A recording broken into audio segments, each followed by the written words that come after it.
எப்பொழுதெல்லாம் உங்க வாழ்க்கையில தடுமாறி நிக்கிறீங்களோ அந்த தடைகளை பிளந்து விடுவதற்கு உங்க வாயினால் அறிக்கை செய்ய சொல்லுவாரு. நீங்க அறிக்கை செய்யும் போது என் தேவன் கிரியை செய்வார். அந்த செங்கடல் பிளந்து போய்விடும். அல்லேலூயா.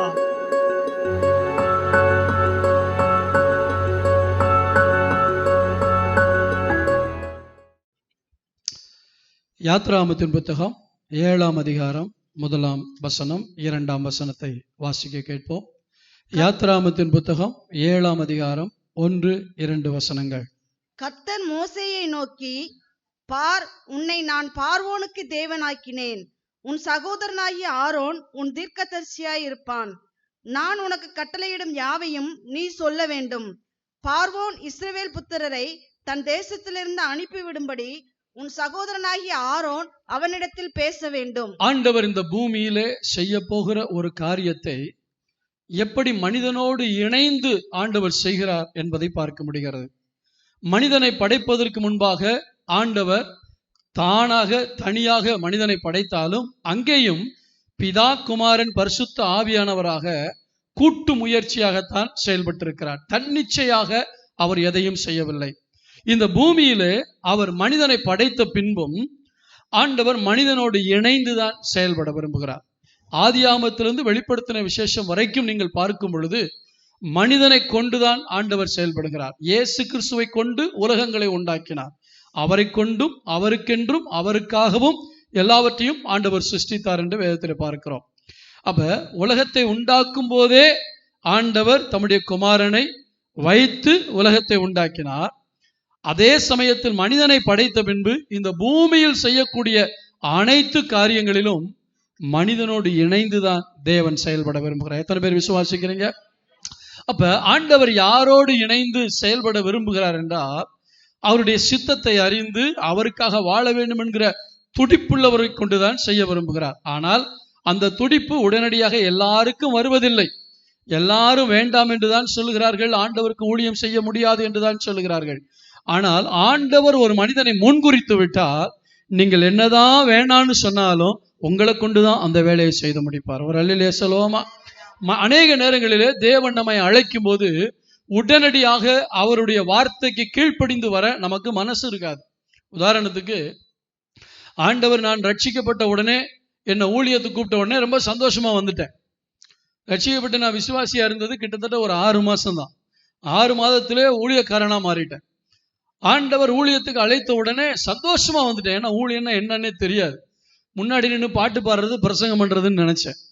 அதனால ஊழியத்துக்கு சந்தோஷமா வந்துட்டேன். ஆனால் ஊழியத்திலே அநேக காரியங்களை கற்றுக் கொடுத்து ஆண்டவர் என்னை உருவாக்கினார். அதற்கு பின்பு கோடம்பாக்கத்துல ஒரு ஏஜி சபையில உதவி போதகராக ஆண்டவர் அங்க ஒட்டஞ்சத்திரத்திலிருந்து என்னை அழைத்து வந்த போது சபையினுடைய காரியங்களை கற்றுக் கொடுத்தார். அந்த சபைனா என்ன, ஊழியம்னா என்னங்கிறத அங்க கத்துக்கிட்டதுக்கு அப்புறம் தான் தப்பித்தவரி சபைக்கு பாஸ்டரா மட்டும் மாறக்கூடாதுன்னு நான் யோசிச்சேன். தப்பித்தவரி ஒரு சபைக்கு பாஸ்டரா மாறிடவே கூடாது. கடைசி வரைக்கும் ஒரு உதவி போதகராகவே இருந்துட்டு காலத்தை முடிச்சுட்டு போயிடுவோம் அப்படின்னு யோசிச்சேன். அதுக்கு 2 காரணம் உண்டு. எந்த பொறுப்பும் இல்லை, சொல்ற வேலையை செஞ்சுட்டு போயிட்டே இருக்கலாம். பாரம் தேவையில்லை, தரிசனம் தேவையில்லை. மாசம் ஆனா சம்பளம் கொடுத்துருவாரு, சொல்ற வேலையை செஞ்சுட்டு போயிட்டே இருக்கலாம். ஆனா யாருக்கு தான் தரிசனம்? போதகருக்கு தான் பாடு, தரிசனம் எல்லாம். ஆனா ஆண்டவர் 94ஆம் ஆண்டு உன்னையும் ஒரு பாஸ்டரா தான் அழைச்சிருக்கேன்னு சொன்னார் பாருங்க. கீழ்ப்படியவே இல்லை. எவ்வளவோ சொல்லி பார்த்தாரு, கீழ்ப்படியல. கடைசியில ஒரு விரலை வெட்ட வேண்டி இருந்துச்சு. ஒரு விரலை வெட்டி ஒரு ஆக்சிடென்ட்ல காலத்துக்கு மேல வச்சுக்கிட்டு இருக்கும் போது கேட்டார், போதுமானு கேட்டார். ஆண்டவரே போதும். அப்படின்னு அந்த ஊழியத்துக்கு இந்த திருவொற்றியூருக்கு வந்தது. ஸ்தோத்திரம். எல்லாருமே அழைச்ச உடனே வர்றதில்லை. யாராவது ஆண்டவர் ஊழியத்துக்கு அழைச்சும் இந்த உலகத்துல வர்ற வருமானத்தை பார்த்து ஊழிய அழைப்பை நிராகரிச்சிருந்தீங்கன்னா கொஞ்ச நாள்ல அதை ஸ்டாப் பண்ணிடுவாரு. தீர்க்க தரிசனமா எடுத்துங்க. ஆமீன் சொல்லுவோமா? ஊழியத்துக்கு அழைத்தும் இன்னும் வராமல் நீங்கள் வேலை, பணம் அதுதான் முக்கியம் என்று நினைக்கலாம். சில நேரத்தில் நீங்க நினைக்கலாம், பாஸ்டர் ஊழியத்துக்கு வந்துட்டா வீட்டுல யார் சோறு போடுறது, பொண்டாட்டி பிள்ளைகளை எப்படி காப்பாத்துறது நீங்க நினைக்கலாம். எங்களை ஆண்டவர் ஊழியத்துக்கு அழைச்சப்ப இங்க வந்தப்ப இருக்கிற வேலையை விட்டுட்டு தான் வந்தோம். ஆண்டவர் சோறு போட்டா சாப்பிடுவோம், இல்லாட்டி பட்டினி கிடப்போன்ட்டு அடுத்த வேலை சோத்துக்கு என்ன செய்வோம்னு தெரியாமல் இந்த திருவொற்றியூரை கால் வைத்தோம். ஆண்டவர் நடத்துகிறார். ஆமேன் சொல்லுவோமா? எனவே ஆண்டவர் மனிதனோடு இணைந்துதான் செயல்படுகிறார். அந்த இணைந்து செயல்படும் போது மனிதனை எந்த அளவுக்கு ஆண்டவர் உயர்த்துகிறார் என்பதை இன்றைக்கு நாம் பார்க்க போகிறோம். ஆமேன் சொல்லுவோமா? நாம் வாசித்த அந்த வசனத்துல இஸ்ரவேல் ஜனங்களை விடுவிக்க வேண்டிய வேலை இருக்கிறது. முழு இஸ்ரவேல் ஜனங்களும் எகிப்திலே பார்வோனுக்கு கீழே அடிமையாக இருக்கிறார்கள். இந்த அடிமைத்தனத்திலிருந்து அவர்களை வெளியே கொண்டு வரணுங்கிறது கர்த்தருடைய திட்டம். நேரடியாக அவர் களத்துல இறங்கவே மாட்டார். அவருடைய சார்புல களத்துல இறங்குறதுக்கு ஒரு மனுஷனை தேடுறார். அன்னைக்கும் இந்த திருவொற்றியூரை சுற்றியும் ஏராளமான மக்கள் வாழ்கிறார்கள். அந்த மக்களை மீட்டெடுக்கக்கூடிய திட்டம் தேவனுக்கு இருக்கு. அந்த திட்டத்தை நிறைவேற்றுவதற்கு கர்த்தருடைய கண்கள் இந்த சபைக்குள்ள உலாவிக் கொண்டே இருக்கிறது. ஞாயிற்றுக்கிழமை ஆராதனை முடிஞ்ச உடனே டாட்டா காமிச்சிட்டு ஓடுறீங்க இல்லையா, உங்களை பின்னாடியே பார்க்கிறார். என் வேலை இங்கே காலியா இருக்கு, நீ உன் வேலையை பார்த்துக்கிட்டே இருக்க. என்னுடைய ஜனங்கள் இங்கே அடிமைத்தனத்தில் இருக்கிறார்கள், அவர்களை மீட்டெடுக்க வேண்டும். நீ உன் வேலையை பார்த்து கொண்டு போய் கொண்டே இருக்கிறாய். ஒரு நாள் கர்த்தர் உங்களை பிடிப்பார். இந்த மோசே மேல் ஆண்டவர் ஒரு திட்டம் வைத்திருந்தார். எனவேதான் ஆண்டவர் அவனை ராஜாங்கத்திலே வளரும்படியாக, அரசவையிலே வளரும்படியாக, அரசாங்கத்துக்குரிய எல்லா காரியங்களையும் கற்றுக்கொள்ளும்படியாக பார்வோனுடைய அரண்மனையிலே வளர்த்தார். காலம் வருவதற்கு முன்பாக அவன் முந்திரி கொட்டை மாதிரி கொஞ்சம் முன்னாடி செயல்பட்டான். அதனால என்ன செய்ய வேண்டியிருந்தது? 40 ஆண்டுகள் ஓட வேண்டியிருந்தது. எல்லாம் தேவனுடைய திட்டம் தான். அவனுக்கு இருக்கிற திறமையை வைத்து ஜனங்களை விடுவிக்க முடியாது, கர்த்தருடைய கிருபையை வைத்து தான் ஜனங்களை விடுவிக்க முடியும். எனவே அவன் மீதியான் தேசத்துக்கு ஓடி போகிறான். அங்கே போய் அந்த மீதியான் தேசத்து ஆசாரியானா இருந்த அந்த ஜெத்ரோ இல்லையா, அவனுடைய ஆடுகளை மேய்த்து கொண்டு அவனுடைய மகளில் ஒருத்தியை திருமணம் முடித்து கொண்டு அங்கே நல்ல வாழ்க்கை வாழ்ந்து வருகிறான். இப்ப என்ன மறந்து போச்சு? தனக்கு ஒரு குடும்பம், தனக்கு ஒரு வேலை, தனக்கு ஒரு வீடு, தனக்கு ஒரு பிள்ளைகள், இதெல்லாம் வந்தமே எதை மறந்துட்டான்?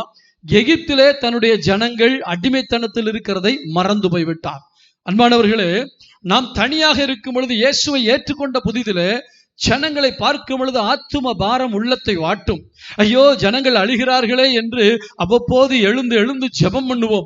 ராத்திரி நேரத்தில் ஜெபம் பண்ணுவோம், முழங்கால் படியிட்டு ஜெபம் பண்ணுவோம், அழுது அழுது ஜெபம் பண்ணுவோம். இந்த ஜெபத்தை எல்லாம் பார்த்து ஆண்டவருடைய கிருபை நம்மேல் வரும். ஆண்டவருடைய ஊழியத்தை செய்யக்கூடிய வாய்ப்புகளை கர்த்தர் கொடுப்பார். இப்படி ஆண்டவருக்காக செயல்பட செயல்பட நம்மை நினைக்கிற தெய்வம் நம்மையும் உயர்த்தி கொண்டே இருப்பார். இப்படி உயர உயர உயர உயர ஒரு குடும்பம், ஒரு மனைவி, பிள்ளை, புருஷன், ஒரு வேலை வந்ததுக்கப்புறம் எது மறந்து போகுது? சொல்லுங்க பார்க்கலாம். ஆண்டவருடைய ஊழியம். கர்த்தர் உனக்கு ஆசீர்வாதத்தை கொடுப்பது இன்னும் நீ ஊழியத்தை செய்வதற்காக, ஊழியத்தை மறப்பதற்காக அல்ல. கொடுத்த தேவனுக்கு எடுப்பதற்கு ரொம்ப நேரம் ஆகாது. நீங்க எவ்வளவு தூரம் ஆண்டவரை தேடினீங்களோ அதனாலதான் கர்த்தர் உங்களை உயர்த்துறார். உயர்ந்ததுக்கு அப்புறம் ஆண்டவருக்கு நேரம் இல்லை, அது இல்லை, இது இல்லைன்னு சொன்னீங்கன்னா உன்னை மறுபடியும் அதே இடத்தில் வைத்து ஜெபிக்க வைக்க என் தேவனால் முடியும். உன்னை உயர்த்துவது அவர் வேலையை செய்வதற்காக. ஆண்டவர் உங்களை உயர்த்தி மேலான இடத்தில் வைத்திருப்பதற்கு காரணம் உங்களை கொண்டு பெரிய காரியங்களை செய்வதற்காக. மோசே போய் எல்லாத்தையும் மறந்துட்டான். ஆனா ஆண்டவர் விடுற மாதிரி இல்லை.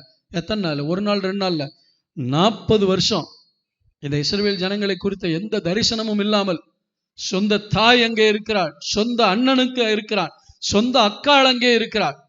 அத்தனை ஜனங்களும் இஸ்ரவேல் ஜனங்கள் அடிமைத்தனத்தில் இருக்கிறார்கள். அவர்களை மீட்கத்தான் துடித்து போய் ஒரு எகிப்தியனை வெட்டி அவன் மண்ணிலே புதைத்து போட்டான். அதையெல்லாம் மறந்து, பழைய வைராக்கியம், பழைய வேகம், பழைய தரிசனம் எல்லாம் மறந்து போச்சு. ஏன்? குடும்பமாயாச்சு, செட்டில் ஆயிட வேண்டிதான். உனக்கு குடும்பத்தை கர்த்தர் கொடுத்ததுக்கு காரணம் நீ குடும்பமா கர்த்தருக்கு பயன்படணுங்கிறது தான். அல்லேலூயா. மனைவியை இழுத்து பிடிக்காத, புருஷனை இழுத்து பிடிக்காத, குடும்பமா கர்த்தருக்கு ஊழியத்தை செய்யுங்க. குடும்பம் ஆன உடனே, செட்டில் ஆன உடனே அதை மறந்துட்டான். ஆண்டவர் 40 வருடம் கழித்தும் அவனைத்தான் தேடிக்கொண்டிருக்கிறார். கர்த்தர் உன் பின்பாக வந்து கொண்டே இருக்கிறார். அவ்வப்போது உன் மனதிலே உணர்த்தி கொண்டே இருக்கிறார். கர்த்தர் உனக்கு கனவிலே பேசிக் கொண்டிருக்கிறார். பிரசங்கத்துல பேசிக் கொண்டிருக்கிறார். நீ வேதத்தை வாசிக்கும் பொழுது கர்த்தர் உன்னோடு பேசிக் கொண்டிருக்கிறார். உன் மனசாட்சி குத்துது, ஐயோ நான் அந்த கூட்டத்தில் ஆண்டவருக்கு என்று ஊழியம் செய்யும்படி ஒப்பு கொடுத்தேனே. கொஞ்ச நேரத்துல பிசாசு அந்த அந்த உணர்வை எடுத்து விடுகிறான். சரி நம்ம செய்யாட்டியா, எத்தனையோ பேர் செய்யறாங்களே, விடவில்லை. மறுபடி கர்த்தர் உன்னோடு பேசி கொண்டிருக்கிறார். உனக்கு இருக்கிற சொகுசு, உனக்கு இருக்கிற ஆசீர்வாதங்கள், இது கர்த்தர் எதுக்கு கொடுத்தாருண்டா இதை அனுபவித்து அவருக்காய் பயன்படுவதற்காக. எனவே கொடுத்த ஒவ்வொன்றும் அவருக்காக. இப்பொழுது ஆண்டவர் மோசேயை பார்த்து சொல்கிறார், மோசே வா, நான் உன்னை எய்த்துக்கு அனுப்ப. எய்த்தா? ஐயோ, அங்க வேண்டவே வேண்டான்னு சொல்றான். எவ்வளவோ காரியங்களை சொல்றாரு ஆண்டவர். என்னென்னமோ சொல்லி பார்க்கறான். எல்லா சாக்கு போக்கும் அவர் பதில் வச்சிருக்காரு. நல்லா கவனிங்க, அவர் சர்வ ஞானி. நம்ம அவர்கிட்ட விளையாட முடியாது. ரொம்ப ரொம்ப ஞானமா பதில் சொன்னாலும் அதை விட ஞானமா அவர் ஒரு பதில் வச்சிருப்பார். அவன் கேட்கறதுக்கெல்லாம் பதில் சொல்லிக்கிட்டு இருக்கார். கேட்கறதுக்கெல்லாம் பதில் சொல்லி கடைசியில ஃபைனல் ஐயா என்ன தெரியுமா சொல்றாரு? நீர் அனுப்ப சித்தமா இருக்கிற, நம்ம ஊர் பாஷையில சொல்லுங்க, என்ன சொல்ல, வேற ஆளை பார்த்துங்க. வேற ஆளை பார்க்கறக்கா இத்தனை வருஷம் அவங்க கூட பிரயாசப்படுறாரு. வேற ஆளை பார்க்கறக்கா இவ்வளவு நாட்கள் உன்னை உருவாக்குறாரு. வேற ஆளை பார்க்கறக்கா இவ்வளவு ஆசீர்வாதங்களை கொடுத்தாரு. விட மாட்டார். ஆமேன்னு சொல்லுவோமா? இப்ப மோசே அனுப்புறார். மோசே போறான், ஆரோனோட சேர்ந்து போய்கிட்டு இருக்கான். இப்ப அங்க போய் பார்வோனுக்கு முன்னாடி போய் நின்னா பார்வோன் சொல்றான், யார் அந்த யெகோவா? எனக்கு அவரெல்லாம் தெரியாது. இப்ப நல்ல சிச்சுவேஷனை கவனிச்சு பாருங்க. பார்வோன் அன்றைக்கு இருந்த பயங்கர வல்லமையுள்ள ஒரு ராஜா. அன்றைக்கு இருந்த வல்லரசு நாடு அந்த எகிப்து. பெரிய சர்வாதிகாரி இந்த எகிப்தின் ராஜாவாகிய பார்வோன். இந்த பார்வோனை ஜெயித்து அந்த ஜனங்களை வெளியே கொண்டு வர எந்த கொம்பனாலையும் முடியாது. இந்த பார்வோன் அவ்வளவு அதிகார பலம் படைத்தவன், அவ்வளவு ஆளுகை செய்யக்கூடிய திறமை உள்ளவன், ஜனங்களை அடிமைப்படுத்தக்கூடியவன். 3 வார்த்தை சொன்னேன். ஆளுகை செய்யக்கூடியவன், அதிகார பலம் படைத்தவன், அடிமைப்படுத்தக்கூடியவன். இந்த 3 காரியங்களையும் செய்கிறவன் பார்வோன். இப்ப மோசே போறான். பார்வோனுக்கு இராணுவம் இருக்கிறது, ரதங்கள் இருக்கிறது, போர்ச்சேவகர்கள் இருக்கிறார்கள், எல்லா பண வசதிகள் இருக்கிறது, ஜனங்கள் எல்லாம் அவனுக்கு அடிமையா இருக்கிறார்கள். இந்த மோசேக்கு கையில ஒரு கோலை தவிர வேற ஒண்ணுமே இல்லை. ஆமென் சொல்லுவோமா? சண்டை போட்டா யார் ஜெயிப்பா? பார்வோன் தான் ஜெயிப்பான் இல்லையா? பார்வோன் தான் ஜெயிப்பான். மோசே சொல்றான், ஆண்டவரே இந்த பார்வோன் விட மாட்டேங்கிறான், சொன்னா அவன் என்னென்னமோ சொல்றான் ஆண்டவரே. இப்ப ஆண்டவர் ஒரு வார்த்தை சொல்றாரு, அவனுக்கு படை இருக்கலாம், பணம் இருக்கலாம், அதிகாரம் இருக்கலாம், எல்லாம் இருக்கலாம். ஆனா இப்ப நான் ஒண்ணு செய்ய போறேன். என்ன தெரியுமா? அந்த பார்வோனுக்கு நான் உன்னை தேவனா மாத்த போறேன். கரங்களை தட்டி கர்த்தருடைய நாமத்தை மகிமைப்படுத்துவோம். அல்லேலூயா. அந்த பார்வோனுக்கு நான் உன்னை தேவனாய் மாற்ற போகிறேன். ஐயா, ஒரு மனுஷன் தேவனா மாற முடியுமா? முடியாது. தேவன் தேவன் தான், மனுஷன் மனுஷன் தான். தேவன் என்றால் ஆளுகை செய்கிறவர், அதிகாரம் உள்ளவர். ஆனால் ஆண்டவர் எந்த நோக்கத்தோடு சொல்லுகிறார்? இந்த பார்வோனை இந்த ஜனங்கள் தெய்வமாய் வணங்குகிறார்கள். அந்த எகிப்தியருக்கெல்லாம் கடவுள் மாதிரி யார் இருக்கிறது? ஆனா அந்த பார்வோனும் பல கடவுள்களை வணங்கி கொண்டிருந்தான். பார்வோனுக்கும் கடவுள் இருக்காங்க. இந்த பார்வோனையும் ஜனங்கள் கடவுளாய் வணங்கி கொண்டிருக்கிறார்கள். ஆண்டவர் சொல்லுவதனுடைய அர்த்தம் என்ன தெரியுமா? கடவுள் என்றால் எல்லா சக்திக்கும் மேலானவர், எல்லா வல்லமைகளுக்கும் மேலானவர். இப்ப ஆண்டவர் சொல்றாரு, இந்த பார்வோனுடைய வல்லமை, அதிகாரம் எல்லாத்தையும் விட நான் உன்னை மேல வைக்க போறேன். எந்த பார்வோன் அடிமைப்படுத்துகிறானோ, எந்த பார்வோன் கசக்கி புழிகிறானோ, எந்த பார்வோன் ஜனங்களுடைய ஜீவனை கசப்பாக்கி கொண்டிருக்கிறானோ, அவனை ஜெயிக்க யாரும் இல்லை என்று சொல்லக்கூடிய நிலையில கர்த்தர் மோசேயை பார்த்து சொல்லுகிறார், இனி நீதான் அவனுக்கு தேவன். அல்லேலூயா சொல்லுவோமா? எத்தனை பேர் புரிஞ்சுக்கிட்டீங்கன்னு தெரியல, எத்தனை பேர் புரிஞ்சுக்கிட்டீங்கன்னு தெரியல. ஆண்டவர் சொல்லுகிறார் மோசேயை பார்த்து, இந்த பார்வோனுக்கு உன்னை தேவனாக்கினேன் என்றால் அவன்கிட்ட அதிகாரம் எல்லாம் இருக்கலாம். ஆனா ஒன்ன தெரிஞ்சுக்க, இதுக்கெல்லாம் அப்பாற்பட்டு நான் தேவனா இருக்கிறேனே, என்னுடைய சார்பில் எனக்கு அடுத்த ஸ்தானத்துல உன்னை வைக்கிறேன். இல்லையா சொல்லுவோமா? இப்ப மோசேக்கு புரிஞ்சு போச்சு. மோசேக்கு, உங்களுக்கு புரியுதோ இல்லையோ, மோசேக்கு புரிஞ்சு போச்சு. இப்ப மோசே பார்வோனுக்கு முன்னாடி நிற்கும் போதுல தாடியை வளர்த்துட்டு அங்கேயே போட்டு தடியை பிடிச்சிட்டு ஒரு பரதேசி மாதிரி நின்னாலும் அவனுக்கு தெரியும், இந்த சாம்ராஜ்யத்துக்கு விரோதமா கர்த்தர் என்னை மேன்மைப்படுத்தி இருக்காரு. அதோடு மட்டுமல்ல, எனக்கு பின்பாக ஒரு ஆளும் கிடையாது, ஒரு ரதமும் கிடையாது, ஒரு போர்ச்சேவனும் கிடையாது. ஆனால் பரலோகமே எனக்கு பின்பாக இருக்கிறது. தேவ பிள்ளைகள், நீங்க வேலை செய்யற இடத்துல, குடியிருக்கிற இடத்துல 1000 பார்வோன்கள் உங்களுக்கு விரோதமா எழும்பலாம், கசக்கி புளியலாம், உங்களை வேதனைப்படுத்தலாம். நீங்க அந்த இடத்துல போய் நிற்கும் பொழுதெல்லாம் நினைக்கணும், நான் தனியாக அல்ல, எனக்கு பின்னாக ஒரு தேவன் இருக்கிறார், எனக்கு பின்னாக ஒரு சர்வ அதிகாரம் உள்ள தேவன் இருக்கிறார். இதுவரைக்கும் இவனுடைய அதிகாரத்தை தான் நான் பார்த்துக்கிட்டு இருந்தேன், இவனுடைய அதிகாரத்தை பார்க்கும்போது பயந்தேன், இவனுடைய அதிகாரத்தை பார்க்கும்போது நான் வேதனைப்பட்டேன், நான் பயந்தது உண்மைதான். ஆனால் இப்பொழுது ஆண்டவர் என்ன சொல்லிவிட்டார், இவனுக்கு நீதான் தேவன் என்று சொன்னால் என்ன அர்த்தம்? தேவனுடைய சார்பில் அவருடைய அனைத்து காரியங்களுடைய பிரதிநிதியாக கர்த்தர் கொண்டு வந்து வைத்து விட்டார். ஆமென் சொல்லுவோமா? எத்தனை பேர் விசுவாசிக்கிறீங்க கர்த்தர் உங்களை அப்படி மாத்துவாருங்க? இந்த இந்த காரியங்கள் ஏன் மோசேயினுடைய வாழ்க்கையில் நடந்துச்சுன்னா, கடைசி ஆண்டவருடைய வழிக்கு அவன் வந்தான். ஆமென் சொல்லுவோமா? ஆண்டவருடைய வழிக்கு வந்ததுனால ஆண்டவர் இந்த அதிகாரத்தை கொடுக்கிறார். இன்னைக்கு உங்களுக்கு எனக்கு இதைத்தான் செய்யறார். உங்க வேலை ஸ்தலத்தில் இருக்கிற முதலாளிகள், மேல் அதிகாரிகள் இந்த பார்வோனை போல உங்களை கசக்கி புளியலாம், வேதனைப்படுத்தலாம். அங்க போய் நிற்கும் பொழுது இனி அவங்களுடைய அதிகாரத்தை பார்க்காதீங்க, இனி அவங்களுடைய ஆளுகையை பார்க்காதீங்க. அவங்களுக்கு முன்பாக நீங்க நிக்கிற யாரு? சர்வ வல்லமையுள்ள தேவனுடைய பிள்ளைகள். உங்களுக்கு பின்பாக ஒரு தேவன் இருக்கிறார், நமக்கு ஒரு பின்பலம் இருக்கிறது. இனிமேல் சொல்லுங்க, உங்க பேக்ரவுண்ட் யாரு? சத்தமா சொல்லுங்களேன், சந்தேகமா. பார்வோனா? உங்க பேக்ரவுண்ட் யாரு? தேவன். சத்தமா சொல்லுவோமே, தேவன் என்னுடைய பின்பலம். ஆமென். இத நல்லா தெரிஞ்ச தாவீது சொல்றான், உம்மாலே நான் ஒரு சேனைக்குள் பாய்வேன், உம்மாலே ஒரு மதிலை. ஐயா, இயற்கையா என்னால முடியாது, இயற்கையா மதிலை தாண்ட முடியாது, சேனைக்குள்ள பாய முடியாது.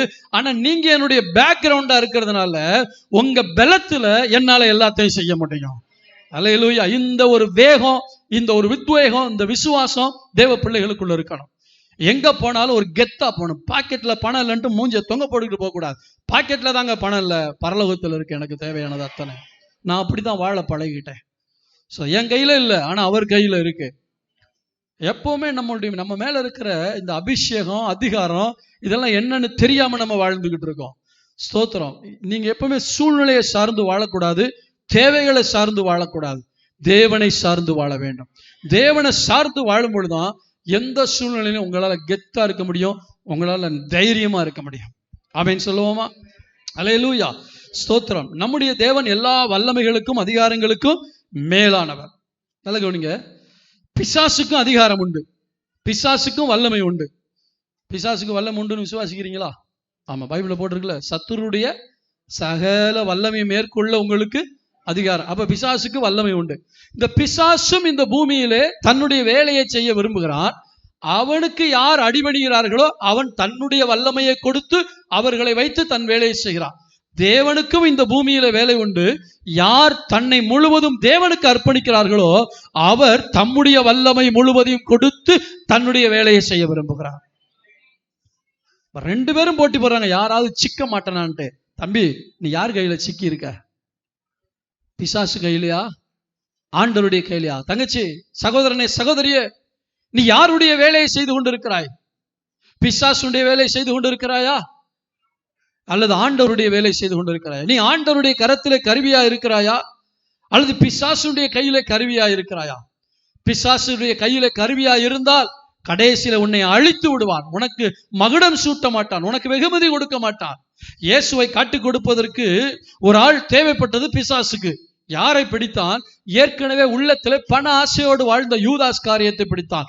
உன் வாழ்க்கையில உன் உள்ளத்தில் இருக்கிற தேவனுக்கு பிடிக்காத காரியம் இருக்கும் என்றால் அதை பார்க்கிற பிசாசு, இவன் தான் நமக்கு சரியான ஆள், இவன் என்னுடைய. நீ சபைக்கு வரலாம், சபையில உட்காரலாம், வசனத்தை கேட்கலாம், பைபிள் வாசிக்கலாம், கம்யூனியன் எடுக்கலாம். ஆனா உனக்குள்ள இருக்கிற பரிசுத்த வாழ்க்கை, உனக்குள்ள இருக்கிற அந்தரங்க ஜீவியத்தை பார்க்கும்போது இவன் என்னுடைய ஆள் என்று சொல்லுவான். கம்யூனியன் எடுத்ததுக்கு அப்புறம் தான் பிசாசு அவனுக்குள்ள புகுந்தான் போட்டிருக்கு. இன்னைக்கு சில ஆட்கள் கம்யூனியனை முடிச்சுட்டு நேர டாஸ்மார்க் போற, பிசாசு உள்ள புகுவான், ஜாக்கிரதையா இருக்கணும். ஆமென் சொல்லுவோமா? உள்ள பிசாசு புகுந்துட்டா வீட்டுல சண்டை, பிரச்சனை, போராட்டம் எல்லாம் வரும். கம்யூனியனை வாங்கிட்டு நேர போறான். எங்க போறான்? இயேசுவை காட்டி கொடுக்கறதுக்கு. இயேசுவை காட்டி கொடுக்கறதுக்கு நேர போறான். நான் யார டாஸ்மார்க்னு சொல்றாங்க. கம்யூனியன் வாங்கிட்டு நேரம் எங்க போறான்? அங்க இஸ்ரவேல் ஜனங்களுடைய, அதாவது யூதர்களுடைய அந்த கூட்டத்துக்கு போறான். வேதபாரகர், பரிசேயர், அண்ணா, காய்பா போன்ற ஆட்கள், பிரதான ஆசாரியர். நான் இயேசுவை காட்டி கொடுக்க. எப்ப?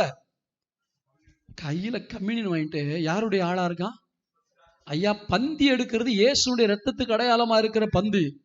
ஆனா நடக்கிற வேலையெல்லாம் யாருடைய வேலை? சாத்தான். ஜாக்கிரதை, உன்னை சாகடிச்சிருவான், உன்னை வாழ விட மாட்டான். இன்னைக்கு மனம் திரும்பி இந்த பந்திக்கு போறதுக்கு முன்னாடி நீ உருப்படியா இல்லாம இந்த பந்தியில கைய வைக்க வந்தேன்னா உன்னை வெளியே போன்னு நான் சொல்லல. இன்னைக்கு முழுசுமா ஆண்டவருக்கு ஒப்பு கொடுத்து, இனி என் வாழ்க்கையில செத்தாலும் பிசாசுக்கு நான் இடம் கொடுக்க மாட்டேன் ஆண்டவர்னு ஒப்பு கொடுப்பேனா இந்த பந்தி உனக்கு ஆசீர்வாதமா இருக்கும். இல்லாட்டி இந்த பந்தியை உனக்கு சாபமாயிடும். பைபிள்ல அப்படி போட்டிருக்கு. பைபிள்ல போட்டிருக்கு, நான் சொல்லல, சொந்த வார்த்தையை சொல்லல. அவன் இயேசுவை காட்டி கொடுத்தான். கடைசியில பிசாசு மகுடம் கொடுத்தானா? என்னாச்சு? நான் ஆண்டுகிட்டு செத்துட்டான். ஏன்னா பிசாசு கொல்லவும் அழிக்கவும் தான் வர்றான். இயேசுவோ ஜீவனுண்டா இருக்க, அது பரிபூரணப்பட வந்தா. யாருடைய வேலையை செய்யும்படி இந்த பூமியில உன் வாழ்க்கையை ஒப்பு கொடுத்திருக்கிற? மோசே ஒரு வழியா கர்த்தருக்கு தன்னுடைய வாழ்க்கையை ஒப்பு கொடுத்தான். இப்ப ஆண்டவர் சொல்றாரு, நான் எல்லா வல்லமையும் உள்ளவர். இந்த பூமியில இப்போதைக்கு எல்லா வல்லமையும் பார்வோனுடைய கையில இருக்கு. என் சார்புல உன்னை அனுப்புறதுனால உன்னை அவனுக்கு தேவனாக்கினேன். பைபிள்ல போட்டு தெரியுமா? இயேசு சொன்னார், யோவான் 10ஆம் அதிகாரம் 35ஆம் வசனத்தை வாசிங்க. யோவான் 10:35. தேவ வசனத்தை பெற்றுக்கொண்டவர்களை தேவர்கள் என்று அவர் சொல்லி இருக்க, வேத வாக்கியமும் தவறாததா இருக்க. ஆண்டவர் இயேசு என்ன சொல்லுகிறார்? தேவனுடைய வார்த்தையை பெற்றவர்களை என்ன சொல்றார்? கடவுள்ங்கிற அர்த்தத்தில் அல்ல, தேவனுக்கு அடுத்த ஸ்தானத்தில் உள்ளவர்கள். ஆமென் சொல்லுவோமா? தேவனுடைய வார்த்தையை பெற்ற நீங்கள் தேவர்கள் என்று சொல்லப்பட்டிருக்கிறது. ஆனால் பிற்காலத்துல பாருங்க, பிசாசு பல தேவர்களை உலகத்துல இன்ட்ரோடியூஸ் பண்ணதுனால தேவர்கள் என்று சொன்னாலே அந்நிய தெய்வமாய் மாறிவிட்டது. 1 கொரிந்தியர் 8ஆம் அதிகாரம் 5ஆம் வசனத்துல வாசிங்க. 1 கொரிந்தியர் 8:5. வானத்திலேயும் பூமியிலேயும் தேவர்கள் எண்ணப்படுகிறவர்கள் உண்டு. நல்ல கவனிங்க. வானத்திலையும், பரலோகத்துல அல்ல, பரலோகத்துல தேவன் இருக்கிறார். நல்ல கவனிக்கணும். இல்லாட்டி நீங்க சரியா புரியாட்டா பாஸ் என்னமோ சொல்லிட்டாருன்னு சொல்லிடக்கூடாது. பரலோகத்திலே தேவன் இருக்கிறார், ஆனால் வானத்திலே தேவர்கள், பூமியிலே. அப்ப இது யாரு? பிசாசால உண்டாக்கப்பட்ட வழிபாட்டுக்குரியவர். இப்ப இவர்களையும் தேவர்கள் என்று சொல்லுகிறது. ஆனால் ஆண்டவர் உன்னை தேவர்களாக்கினேன் என்று சொல்லவில்லை, உன்னை தேவனாக்கினேன் என்று சொல்லுகிறார். அப்ப என்ன என்னுடைய ரெப்ரசன்ட், என்னுடைய சார்புல நான் உன்னை அனுப்புறேன். ஆமேன் சொல்லுவோமா? எனக்குரிய அதிகாரம் அத்தனையும் நான் உனக்கு கொடுத்து அனுப்புறேன். ஆமேன் சொல்லுவோமா? இது இங்க புரிஞ்சுக்கிட்ட மாதிரியே தெரியலையே. இயேசு உங்களை பார்த்து தான் சொல்றாரு, என்னைக்கு என் சார்புல வெளியே போறையோ என்னுடைய வல்லமை, என்னுடைய அதிகாரம் எல்லாத்தையும் உனக்கு கொடுத்துதான் அனுப்புறேன். நீ கேஸ்டல் நடத்த போனாலும் சரி, சண்டே ஸ்கூல் நடத்த போனாலும் சரி, ஒரு சுவிசேஷ ஊழியத்துக்கு போனாலும் சரி, ஒரு கிராம ஊழியத்துக்கு போனாலும் சரி, போகும்போது தெரிந்து கொள்ள வேண்டும், தேவன் அவருடைய பிரதிநிதியாக என்னை அனுப்புகிறார். என் கூட வல்லமை வருது, என் கூட வரங்கள் வருகிறது, என் கூட கர்த்தருடைய செயல்கள் வெளிப்பட போகிறது. அல்லேலூயா. அந்த உணர்வு வரணும். இப்பொழுது என்ன வேலைக்கு போகிறான்? ஜனங்களை விடுவிக்கிற வேலை. ஜனங்களை விடுவிக்கிற வேலைக்கு போறவங்களை பார்த்து சொல்றாரு, நான் உன்னை பார்வோனுக்கு தேவனாக்கினேன். இப்ப முழுசுமா இத யாரு விசுவாசிச்சது? மோசே விசுவாசிட்டான். இப்ப அவனுக்கு பார்வோனுக்கு முன்னாடி நிக்க பயம் இல்லை. முன்னாடி பார்வோனுக்கு பயந்துதான் ஊரை விட்டு ஓடினான். இப்ப இது வேற பார்வோன். கேட்டீங்களா? 40 வருஷத்துல அந்த பார்வோன் செத்துட்டான். அவனுடைய மகன் பார்வோன் ராயன் அப்படிங்கிறது அந்த பதவியினுடைய பேர். அந்த பதவியினுடைய பேர். இப்ப இந்த பார்வோனுக்கு முன்னாடி வந்து சந்தோஷமா நிக்கிறான். இந்த பார்வோன் யார் தெரியுமா? இவனோடு அரண்மனையில வளர்ந்தவன். இவன் சின்ன பிள்ளையா வளர்ந்தான் பார்த்தீங்களா? பார்வோனுடைய குமாரனுங்க வளர்ந்தான் பார்த்தீங்களா? 2 பேரும் ஒன்னா வளர்ந்தவங்க. அந்த அப்பாங்கிற பார்வோன் செத்த உடனே இவன் குமாரனா இருக்கான். மோசேக்கு அவனுக்கும் ஒரே வயசு. இப்ப தன்னோடு வளர்ந்தவனுக்கு முன்னாடி போய் நிற்கிறான். எப்படி? உனக்கு உலக வல்லமை இருக்கிறது, உலகத்தினுடைய அதிகாரம் இருக்கு, நீ என் ஜனங்களை அடிமைப்படுத்தி இருக்க, நான் வந்திருப்பது பரலோகத்தின் அதிகாரத்தோட. நீங்க எங்க போனாலும் ஆத்துமாக்கள் ஆதாயம் பண்ண முதல்ல யோசிக்கணும், நான் பரலோகத்தின் அதிகாரத்தோடு வந்திருக்கிறேன். பிசாசின் கையிலிருந்து இந்த ஆத்துமாவை பிடுங்கி எடுக்கும்படியாக வந்திருக்கிறேன். கர்த்தர் அந்த அதிகாரத்தை கொடுத்து இருக்கிறாருங்கிற அந்த அதிகாரத்தோட போகணும். அங்க போய் ஒரு பிசாசு இப்படி ஆடிச்சுன்னா, பாஸ்டர் உடனே புறப்பட்டு வாங்க பாஸ்டர், இருக்கப்படாது. சிஸ்டர் உடனே வாங்க சிஸ்டர், இங்க ஒரு பேய் ஆடுது, அதை துரத்துறதுக்கு தான் கர்த்தர் உனக்கு அதிகாரத்தை கொடுத்து. எத்தனை பேர் விசுவாசிக்கிறீங்க? இனிமேல் ஃபோன் பண்ண மாட்டேன்னு சொல்லுங்க. ஆமென். எவ்வகை பிசாசா இருந்தாலும் இயேசு நாமத்தை சொல்லும் போது என்ன செய்யும்? ஓடி போகணும். நீங்க பரிசுத்தமா இருந்து துரத்தினா, இல்லாட்டி அது உங்களை துண்டை காணா துணியை காணான்னு உங்களை துரத்திடும். அதனால பிசாசு துரத்துறதுக்கு முன்னாடி என்ன செய்யணும்? கவனமா இருக்கணும். ஆண்டவர் அந்த அதிகாரத்தை நமக்கு கொடுத்திருக்கிறார். கர்த்தருடைய பரிசுத்த நாமத்துக்கு மகிமை உண்டாகுது. நல்ல கவனிங்க, இயேசு இந்த பூமியில தேவனாகவும் இருந்தார், மனிதனாகவும் இருந்தார். அந்த பூமியில பரலோகத்தின் தேவன் இந்த பூமிக்கு இயேசுவை அனுப்புகிறார். எதற்காக? ஜனங்களை மீட்பதற்காக. சொல்லுங்க பார்க்கலாம். மதத்தை ஸ்தாபிக்க அனுப்புனாரா? இல்ல. ஜனங்களை. எந்த ஜனங்களை? கிறிஸ்தவங்களையா? கிறிஸ்தவங்களே கிடையாது. இயேசு இந்த பூமிக்கு வர்றப்ப யாரும் கிடையாது. இயேசுவை நம்புறவங்களுக்கு பேர் தான் கிறிஸ்தவங்க. இயேசுவை ஏற்றுக்கொண்டவங்களுக்கு பேர் தான்.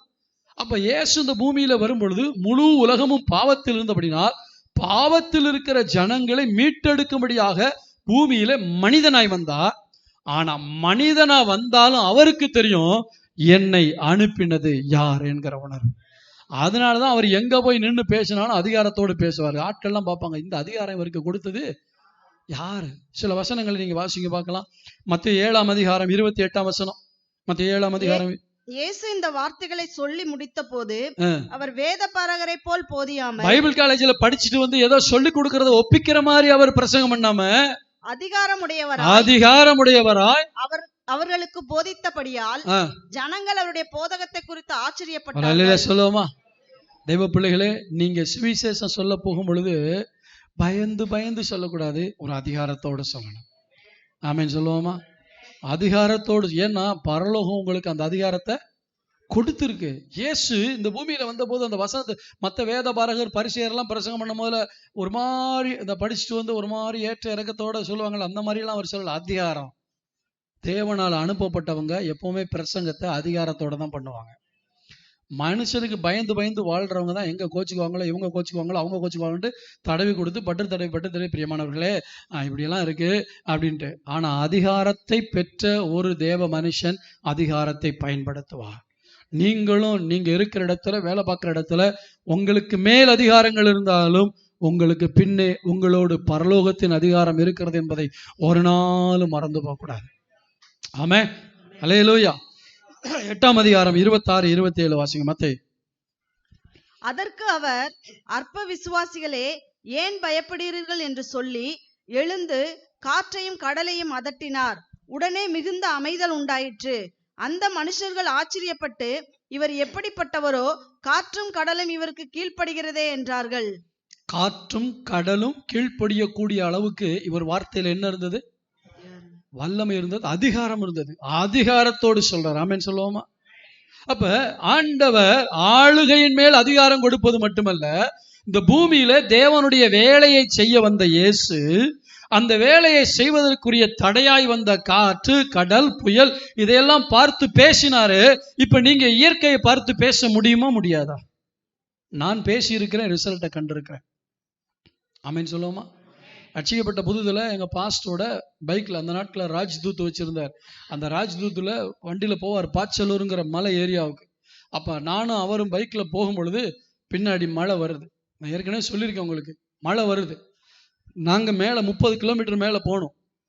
எப்படியும் ஒரு 1.5 மணி நேரம் 2 மணி நேரம் ஆகும். மழை வந்துகிட்டு இருக்கு. நான் பின்னாடி திரும்பி பார்த்து ஒரே ஜெபம் பண்ணேன், எலியாவின் தேவன் என்னுடைய தேவன். எப்ப நான் ரட்சிக்கப்பட்டு ஒரு வருஷம் தான் இருக்கும். அப்பதான் ஊழியத்துக்கு வந்த புதுசு. அந்த வேகம், அந்த வசனத்தை பார்க்கும்போது ஏன் என் வாழ்க்கையில நடக்காதுங்கிறான். அந்த மழையை பார்த்து சொன்னேன், வர்றதா இருந்தா எங்க பின்னாடியே வா, எங்க முன்னாடி போக கூடாதுன்ட்டு. நம்புனா நம்புங்க, நம்பாட்டி போங்க. நாங்க அங்க போய் சேர்ற வரைக்கும் இந்த மழை எங்க பின்னாடி தான் வந்துச்சு. அல்லேலூயா சொல்லுவோமா? மழை கீழ்ப்படியும், காற்று கீழ்ப்படியும். நம்ம என்ன தெரியுமா, அதை பார்த்து பயந்துடுறோம். சீஷர்கள் என்ன செய்ய, காற்றை கண்டு பலமா இருக்கிறத கண்டு ஐயரே நாங்கள். அவர் உடனே கேட்கிறாரு, ஏன் உனக்கு விசுவாசம் எல்லாம் போச்சு? ஏன்னா என் கூட இருக்கிற உனக்கு என் அதிகாரம் உண்டு, என் கூட இருக்கிற உனக்கு என்னுடைய அத்தாரிட்டி உண்டு, அந்த வல்லமை உண்டு. ஆண்டவர் என்ன எதிர்பார்த்தார் தெரியுமா? இயேசு என் கூட இருக்கிறதுனால, நான் அவருடைய பிள்ளையா இருக்கிறதுனால நானே அந்த காற்றை பார்த்து பேசணும்னு அவர் எதிர்பார்த்து படுத்திருக்காரு. இவங்க அவரை எழுப்பின உடனே தான் அவர் சொல்ற அற்ப விசுவாசிய. புரியுது உங்களுக்கு? அநேக நேரத்துல நம்ம அவரை போய் எழுப்பிக்கிட்டு இருக்கோம், நான் அதிகாரத்தை கொடுத்துருக்கேன். ஆமே. நான் உனக்கு அதிகாரத்தை கொடுத்துருக்கேன். இயற்கையை பார்த்து பேசுங்க. பேசக்கூடிய அந்த அளவுக்கு நீங்க தேவனோடு நெருங்கி வாழணும். சும்மா பாஸ்டர் சொல்றாரு அப்படிங்கிறக்கா உடனே போயிட்டு மழையை பெயர்ந்துவோ அப்படின்னா ஒன்றும் நடக்காது. பர்பஸ் இருக்கணும், நோக்கம் இருக்கணும். இல்லையா சொல்லுமா? பைபிள், இங்கிலீஷ் பைபிள் யாராவது வச்சிருக்கீங்களா? இங்கிலீஷ் பைபிள் யாராவது வச்சிருக்கீங்களா?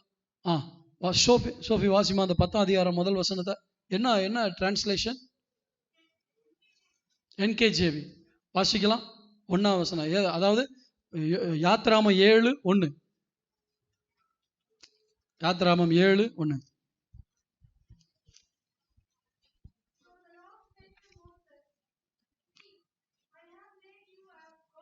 I have make you as God to Pharaoh. சரி, இதுக்கு இடையில ஆம்பிளிஃபைட் பைபிள்னு ஒன்று இருக்கு, ஆம்பிளிஃபைட் டிரான்ஸ்லேஷன்.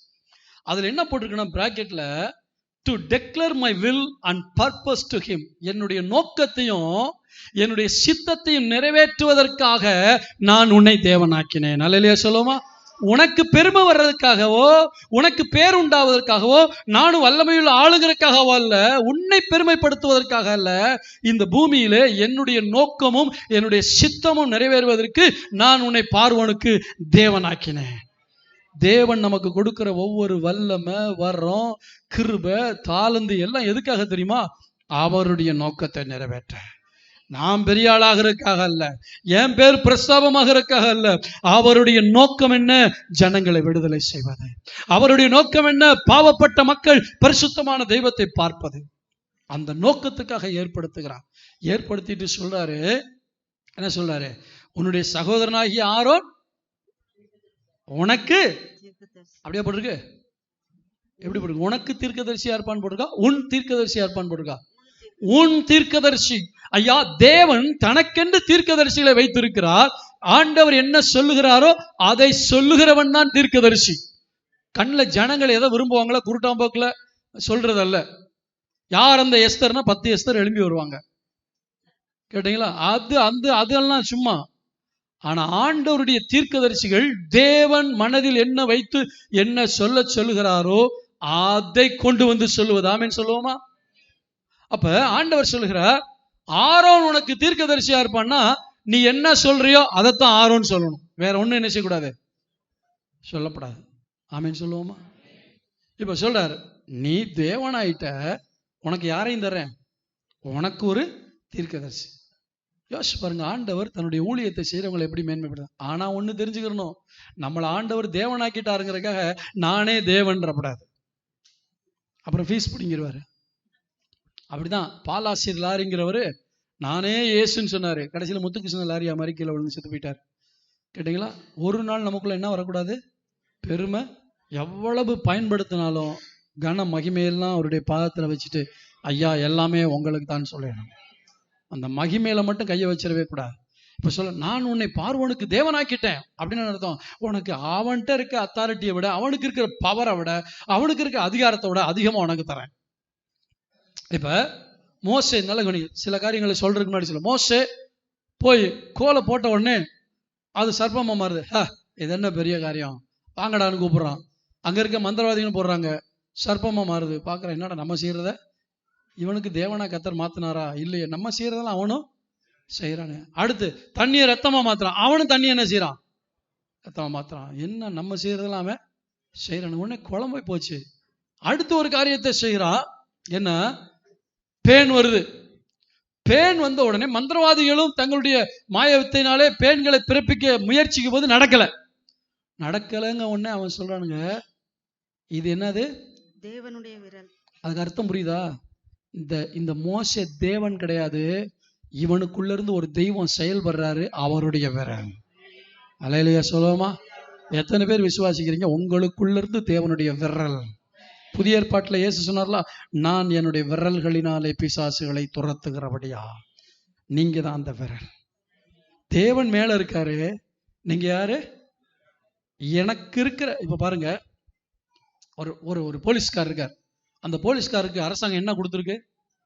அதிகாரம் கொடுத்துருக்கு. அதிகாரம் என்ன அதிகாரம்? வண்டிகளை செக் பண்ண, தவறு இருந்தா ஃபைன் போட, எல்லாம் போட இருக்கு. இப்ப அந்த போலீஸ்கார் இருக்கார், அவருக்கு அதிகாரம் கொடுத்துருக்கு. இந்த அதிகாரத்தை வச்சுக்கிட்டு என்ன செய்யறாரு, அப்படியே நிக்கிறார். அங்க இருந்து ஒருத்தன் வர்றான், இங்க இருந்து கூப்பிடுறாரு, இந்த விரலுக்கு மதிப்பா இந்த ட்ரெஸ்ஸுக்கு மதிப்பா? ட்ரெஸ்ஸுக்கு மதிப்பு இருக்கிறதுனால இந்த ஒரு விரல் ஆடின உடனே என்ன செய்யறோம், வர்றான். இப்ப ஆண்டவருடைய பிரதிநிதியா நான் இருக்கேன். என் கையை ஆட்டினா அந்த கையை யார் ஆட்டுறது? என் ஆண்டவர். கரங்களை தட்டி கர்த்தருடைய நாமத்தை மையப்படுத்துவோமா? ஆண்டவர், இது தேவனுடைய விரல் என்றால் என்ன அர்த்தம்? தேவன் இவன் மூலமாய் செயல்படுகிறார். இன்னைக்கு உலகம் அதை பார்க்கணும்.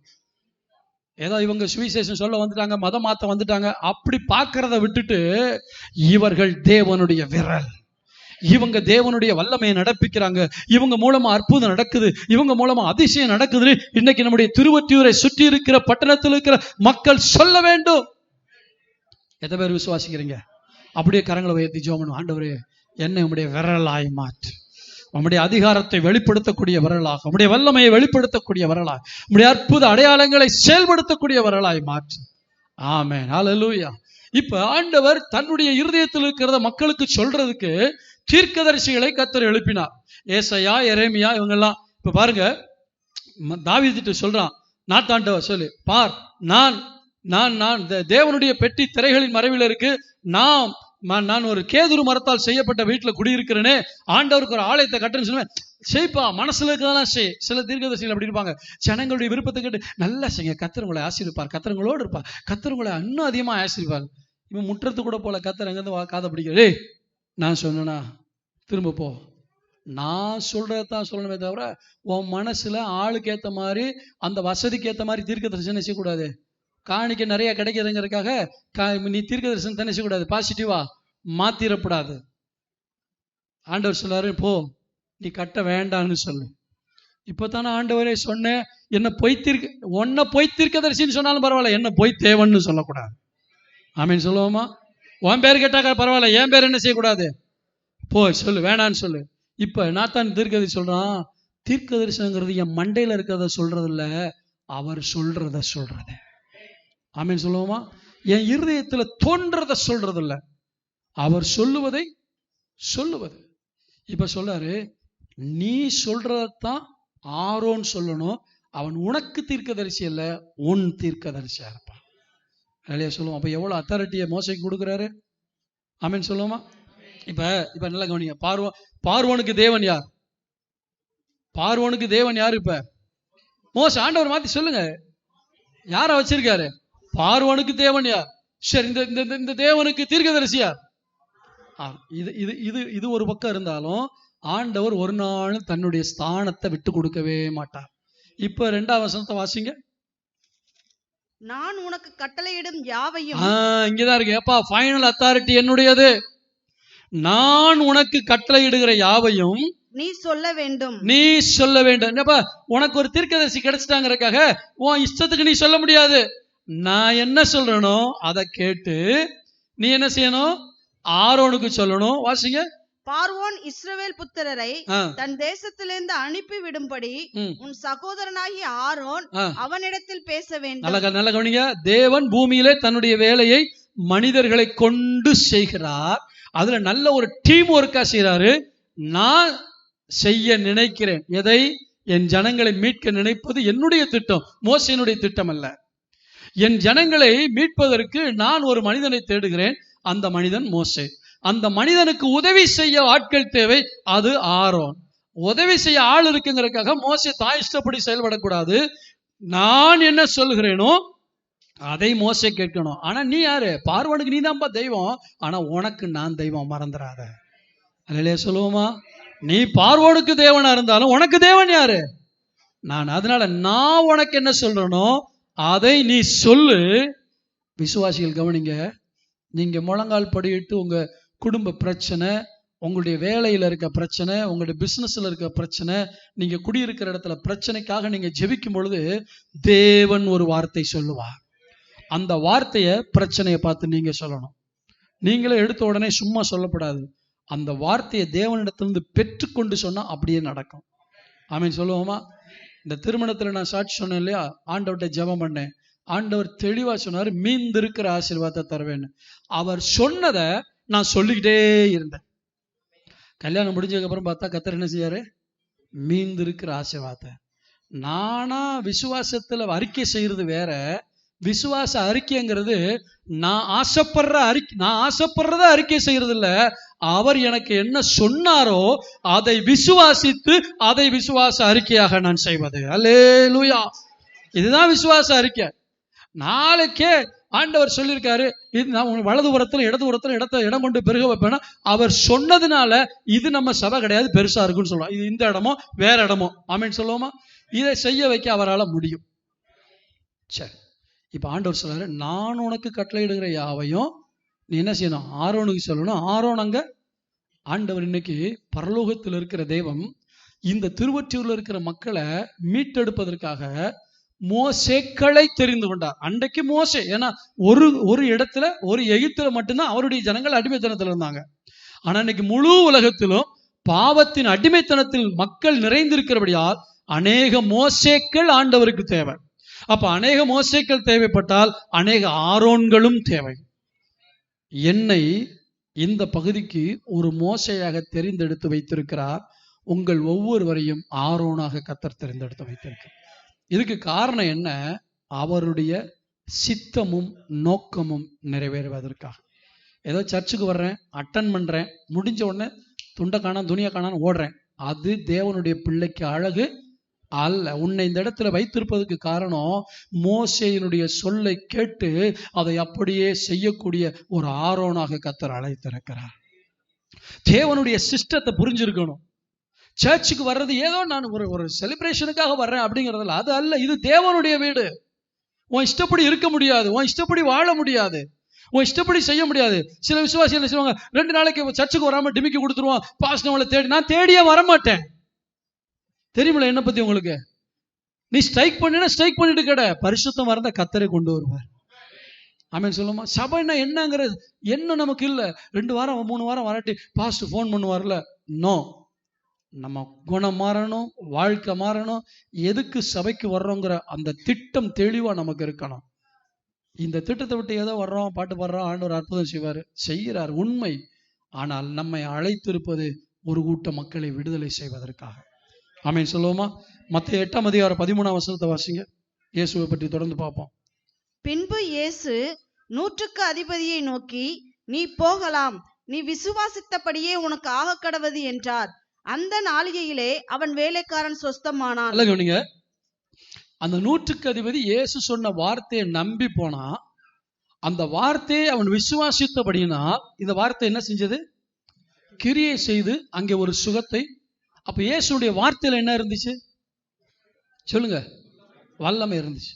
இப்ப பிதா குமாரனை இந்த உலகத்துக்கு அனுப்பினார்.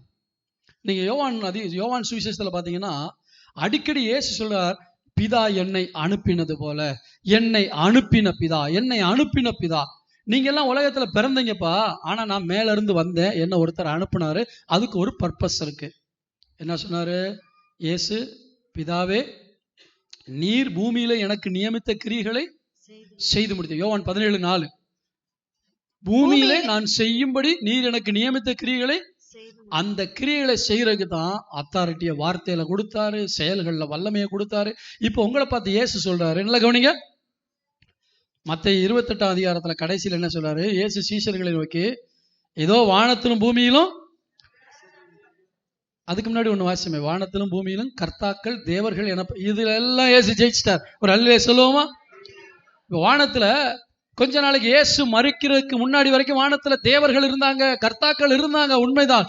ஆனால் அந்த எல்லா பிசாசுகளையும் கர்த்தர் ஜெயித்தபடினால் இப்போ சொல்றாரு, பரலோகத்தின் அந்த அதிகாரம் மட்டும் இல்ல, வானத்தினுடைய அதிகாரமும் என் கைக்கு வந்துருச்சு, பூமியின் அதிகாரமும் என் கைக்கு வந்துருச்சு.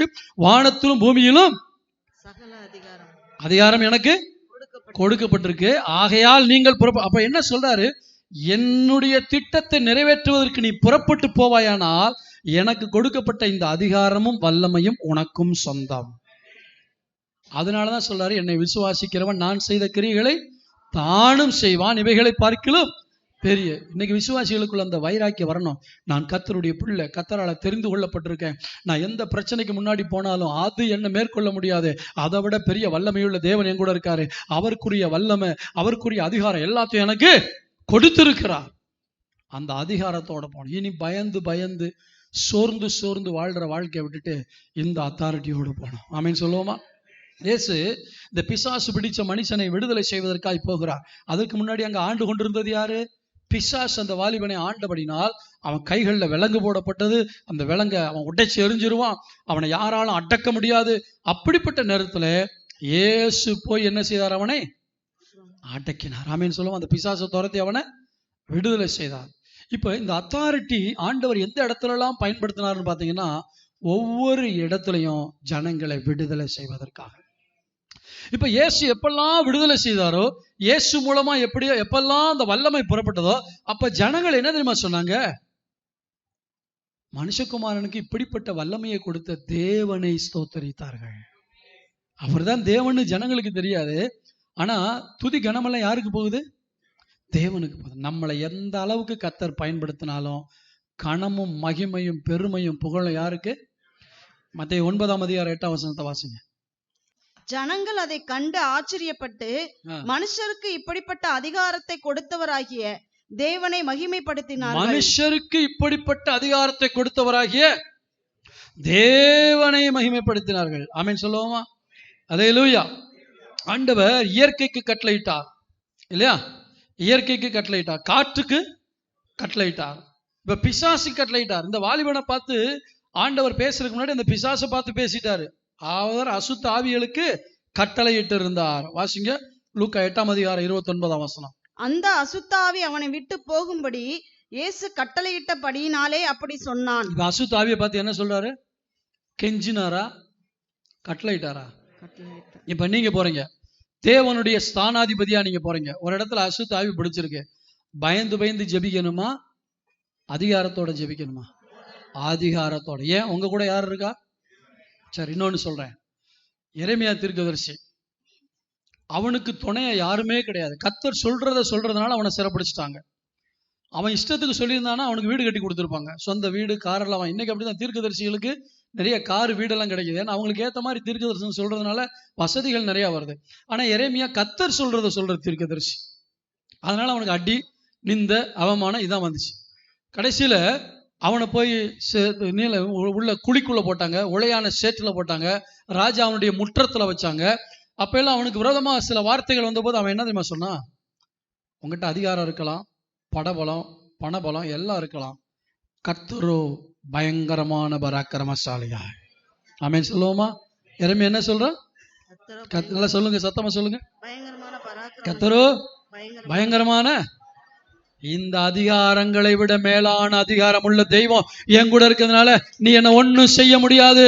ராஜாவே, உனக்கு அதிகாரம் இருக்கலாம், ஆனா கர்த்தர் பயங்கரமான பராக்கிரமசாலியா இருக்கா. இந்த விசுவாசம் தாவீதுக்கு இருந்துச்சு, இந்த விசுவாசம் எரேமியாவுக்கு இருந்துச்சு, இந்த விசுவாசம் சாத்ராக், மேஷாக், ஆபேத்நேகோவுக்கு இருந்துச்சு. ஏன் தெரியுமா? உன் அதிகாரத்துக்கு நாங்க பயப்பட தேவையில்லை, எங்களுக்கு பின்னாடி ஒரு அதிகாரம் உள்ள தேவன் இருக்கா. அவர் கைவிட்டாலும் பரவாயில்ல, அதுக்கு ஒரு நோக்கம் உண்டு. ஸோ எங்கெல்லாம் தேவனை சரியாய் புரிந்து கொண்டு தேவனுடைய சார்பிலே வாழ்கிற நான் யார் என்பதை சரியாய் ஜனங்கள் புரிந்து கொண்டார்களோ அங்கே தேவ வல்லமை வெளிப்பட்டுச்சு. இப்ப நான் கேட்கிறேன், உங்களுக்கு ஒரு வியாதி வருது இல்லையா? இப்ப நீங்க சுவிசேஷ ஊழியம் செய்ய போற இடத்துல ஒரு ஆள் ஜுரத்துல படுத்திருக்காருன்னா நீங்க போய் அவருக்கு இயேசுவை பத்தி சொல்லும் போதுல என்ன சொல்லுவீங்க? இயேசுவை ஏற்றுக்கொள் அப்படி சொல்லக்கூடாது. எடுத்தோடனே இயேசுவை ஏற்றுக்கொள். அவர் பாவம் என்ன ஏத்துக்க கெஞ்சிறாரா? அவர் உன்னை ஏத்துக்கிறாரு பாருங்கிறதான் சுவிசேஷம். நீ எவ்வளவு பெரிய பாவியா இருந்தாலும் இயேசு உன்னை ஏற்றுக்கொள்ள தயாரா இருக்கு, அதான் சுவிசேஷம். நீ இயேசுவை ஏற்றுக்கொள்ள, இயேசுவை விசுவாசின்னு சொல்லி கொடுக்கணும். சுவிசேஷம் என்னது? இயேசுவை விசுவாசி. இப்ப அந்த ஆளுக்கு நம்ம சொல்லும் போது என்ன செய்வோம்? கவலைப்படாதீங்க, இந்த ஜுரத்தை இயேசு என்ன செய்வாரு? குணமாக்கும். நம்ம ஜெபம் பண்ணுவோம், அற்புதம் செய்வார் இயேசு. இயேசு விடுதலை தர்ற தெய்வம், இயேசு சுகமாக்குற தெய்வம் அப்படின்லாம் சொல்றீங்க இல்லையா? உங்களுக்கு வியாதி வரும்போது ஏன் சொல்ல மாட்டேங்கிறீங்க? இது என்ன பாஸ்டர் வம்பா போச்சு. அடுத்தவங்களுக்குன்னா எங்களுக்கு விசுவாசம் வருது, எங்களுக்குன்னா என்ன வர மாட்டேங்குது? இந்த அத்தாரிட்டியை உங்களுக்கு பிரச்சனை வரும்போது நினைக்கணும். சரீரத்துல வியாதி வருதா, எந்த பலவீனமும் என்ன ஒண்ணும் செய்ய. இதெல்லாம் நீங்க சொல்றீங்களா பாஸ்டர்? சொல்றதுனாலதான் பிரசங்கம் பண்றேன். சொல்லாட்ட நான் தைரியமா இந்த இடத்துல பொய் சொல்ல மாட்டேன். எனக்கு ஒரு பிரச்சனை வரும் பொழுது நான் பிரச்சனையை பார்த்து பேசுவேன். இயேசு சொல்லி கொடுத்திருக்கார், மலையை பார்த்து பேசுன்னு சொல்லி. ஆமென் சொல்லுவோமா? மலையை பார்த்து பேசு. இந்த கோலியாத்தை பார்த்து ஏன் அவனால பேச முடிஞ்சுச்சு? உனக்கு இந்த பலம் இருக்கு, உனக்கு அதிகாரம் இருக்கு, எக்ஸ்பீரியன்ஸ் இருக்கு, எல்லாம் இருக்கு. ஆனா என் கூட கர்த்தர் இருக்காரு, உன்னை விட பெரியவர். இந்த விசுவாசம் தான் அவனை ஜெயிக்க வச்சது. நீங்க பைபிள்ல முழுசு எடுத்து பாருங்க, இயேசுவை விசுவாசித்து செயல்பட்ட அத்தனை பேரும் இயேசுக்கு என்ன அதிகாரம் இருந்ததோ அதை எனக்கு கொடுத்திருக்கிறார், அந்த அதிகாரம் உள்ளவர் என்னோடு இருக்கிறாருங்கிற விசுவாசம் இருந்தபடினால்தான் ஈஸியா ஜெயிச்சாங்க. நம்ம வாழ்க்கையில என்ன பிரச்சனைனா, பிரச்சனை வந்த உடனே ஆண்டவருடைய வல்லமையை மறந்துடுறோம், அவருடைய வாக்கு தத்தத்தை மறந்துடுறோம், பிரச்சனையும் பிசாசையும் பார்த்து பார்த்து அழுகிறோம். ஐயோ இவ்வளவு பெரிய பிரச்சனை, ஐயோ போராட்டம். வறுமைக்கு கட்டளை இடணும். ஆமென் சொல்லுவோமா? வீட்டில் இருக்க வறுமையை பார்த்து இயேசுவின் நாமத்தினால நான் ஐஸ்வர்யவனா மாறுறதுக்கு தான் இயேசு தரித்திரர் ஆனார். அவருடைய தரித்திரத்தினால நான் ஐஸ்வர்யான மாறி இயேசுவின் நாமத்தினால இந்த தரித்திரத்தை ஓட ஓட விரட்டுறேன்னு ஏன் வரமாட்டேங்குது விசுவாசம்? ஆனா அதே சமயம் அடுத்தவங்களுக்கு போய் ஜெபம் பண்ணும் போல குதிச்சு குதிச்சு ஜெபம் பண்றமே விசுவாசத்தோட. கர்த்தர் சொல்ல, அந்த விசுவாசத்தை உனக்கு பயன்படுத்து, உன் வேலை ஸ்தலத்துல பயன்படுத்து, உன் வீட்டுல பயன்படுத்து, உன் ஊழியத்துல பயன்படுத்து. நமக்கு என்ன அதிகாரம் இருக்குங்கிறது நமக்கு தெரியல. ஆமென் சொல்லுவோமா? இன்னைக்கு இந்த 3 வசனம் தான் நான் தியானிச்சேன். நான் போன வியாழக்கிழமை வாலிபர்களுக்கு கொஞ்சம் ஒரு டேஸ்ட் காட்டினேன் இந்த வசனத்துல இருந்து. ஆண்டவர் இன்னைக்கு சொல்றார், நான் உன்னை பார்வோனுக்கு தேவனாக்கினேன். இப்போ அவன் பார்வோன்ட்ட போகும்பொழுது, முறை போகும்பொழுது பார்வோனுடைய அரண்மனையை பார்த்துருப்பான், அவனுடைய அதிகாரங்கள், அங்க இருக்கிற அவன் மெய்காப்பாளர்கள், அவனுடைய ராணுவம், இதெல்லாம் பார்த்து பயந்து பயந்து போயிருப்பான். இப்ப ஆண்டவர் சொல்லிட்டாரு, இப்ப அவன்கிட்ட இருக்க ஒண்ணுமே உங்ககிட்ட இல்லை, ஆனா நான் ஒன்னு அவனுக்கு தேவனாக்கிட்டேன் அப்படின்னு சொன்னவனுக்கு புரிஞ்சு போச்சு, இந்த பரலோகமே என் பின்னாடி இருக்கு. எத்தனை பேர் விசுவாசிக்கிறீங்க? எத்தனை பேர் விசுவாசிக்கிறீங்க? இன்னையிலிருந்து என்ன பிரச்சனை வந்தாலும் நான் தனியா இல்லை, என் கூட யார் இருக்கா? தேவன், தேவனுடைய அதிகாரம், தேவனுடைய வல்லமை எல்லாம் என் கூட இருக்கு. அதை அவரோடு இணைந்து நான் அதை செய்ய வேண்டும். என் இஷ்டத்துக்கு செஞ்சிடக்கூடாது. நான் எதை செஞ்சாலும் அவருடைய திட்டமும் அவருடைய நோக்கமும் அவருடைய சித்தமும் நிறைவேற ஜெபம் பண்ண. இப்ப இந்த மோசையை பார்வோன் ஜெயிக்க முடிஞ்சதா? முடியல. நான் உங்களுக்கு ஒரு காரியத்தை சொல்றேன். யாத்திராகமம் 14ஆம் அதிகாரம் 16-21 வாசிங்க. நீ உன் கோலை ஓங்கி உன் கையை சமுத்திரத்தின் மேல் நீட்டி சமுத்திரத்தை பிளந்து விடு. அப்பொழுது இஸ்ரவேல் புத்திரர் சமுத்திரத்தின் நடுவாக வெட்டாந்தரையிலே நடந்து போவார்கள். உங்களால யாராலாவது சமுத்திரத்தை பிளந்து விட முடியுமா? பார்வோனுக்கு உன்னை தேவனாக்கினேன்னு சொன்னவரு அந்த பார்வோன்ட்டு கொண்டு வந்ததுக்கு அப்புறம் அந்த வல்லமையை எடுக்கல. இப்ப இவனை கொண்டுதான் எல்லாம் செய்யறதுனால தொடர்ந்து இந்த வல்லமையை அவனுக்கு கொடுத்துக்கிட்டே இருக்காரு. இப்ப சமுத்திரத்தை பிளந்து விடு அப்படிங்கிறாரு. ஆண்டவர் உங்களை பார்த்து சொல்லாரு, இப்ப அந்த இந்து மகா சமுத்திரத்தை பிளந்து விடு அப்படின்னா நீங்க என்ன செய்வீங்க?